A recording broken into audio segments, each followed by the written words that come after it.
ekelekwa m unu biko na ebe ọbụla na unu masị m biko nyere m aka gbasa ozi a ka o lue Ken Palace of Justice something.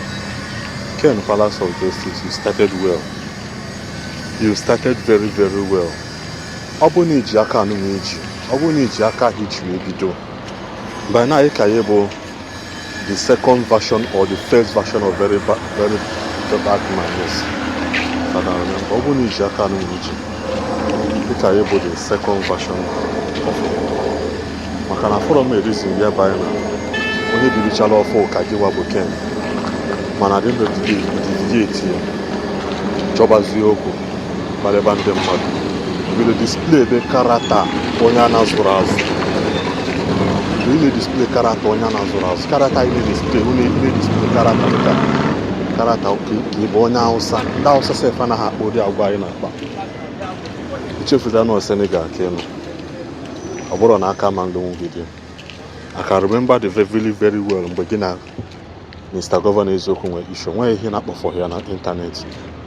But at the end of the day, ama m mmadụ onye bịa yọọ biko maka gị people mmadụ bịa yọọ biko ọ bụ na mmadụ na-aka ngwa gị maka mgbe ndị case arise but people started begging on your behalf ayọcha biko you went ahead and deleted all the whole videos niile ime maka Mr. Governor.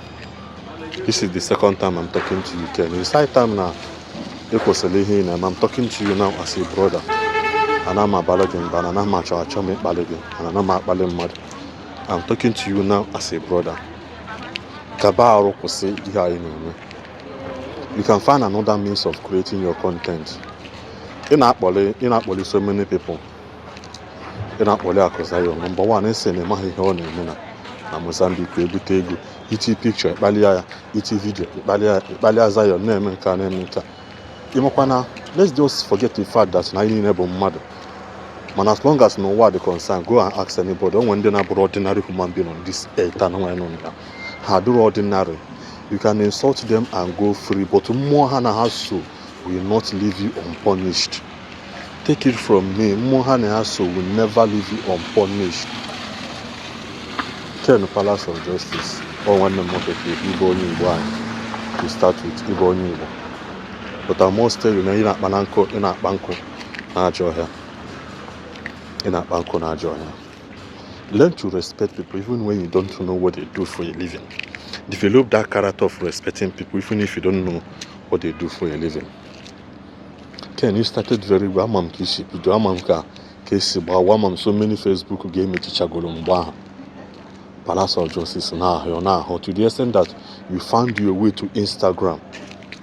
I can remember the video again, you post one of your video on Instagram. Then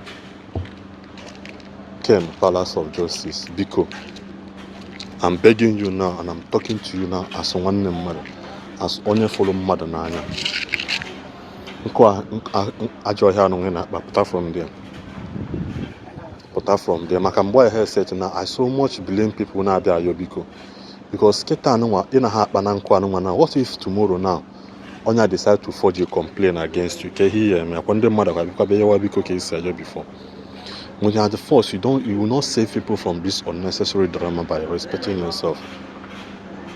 I never knew well long ago. In Apoli, so many people Zion fake miracle nka Zion aborego by merit safe. By merit as see we social media aside, see we Igbo okwu aside. There are some people that you don't even have to talk to. You can't talk to them one-on-one. Social media, everybody wants access to internet.